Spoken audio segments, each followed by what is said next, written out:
How do you hold a tension between those who are from one particular culture of young people, maybe those who are middle class, and those who are from a different environment, those who've been brought up in Christian families and those who have no idea and this is their first time turning up at any sort of Christian event? How do you hold that balance, and how do you hold that tension?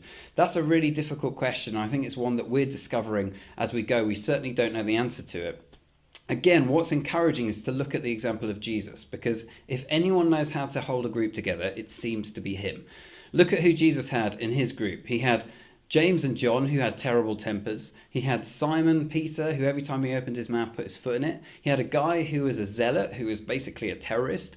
And at the other hand, he had a tax collector. Those two would not have got on naturally. And yet he seems to have formed them together.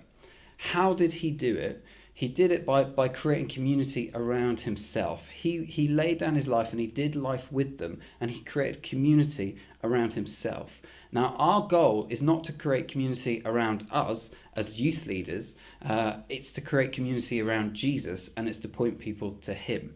Now, one practical way that we do that is we can foster and create a community and an atmosphere of love.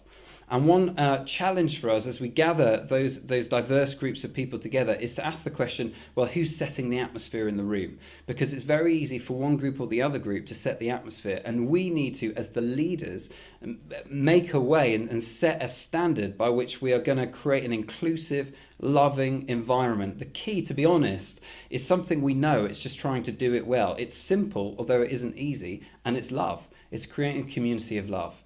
I remember once asking a great hero of mine, Mike, who I work with, it must be difficult if you're leading the church, maybe down the road. This is when I first arrived at Soul Survivor, down the road from Soul Survivor, because we were known as a church that did a lot of youth work, even though we've got a lot to learn in that area. And we have lots of facilities that help us do that. It must be hard if you're leading a small church down the road. And I remember him thinking for a moment, and he said to me, do you know what? If you've got a youth leader there who just loves, if they've got 10 kids and they just love them and they're committed to them and they're in their lives and they are a spiritual mum and dad to those kids, then they'll grow a youth group.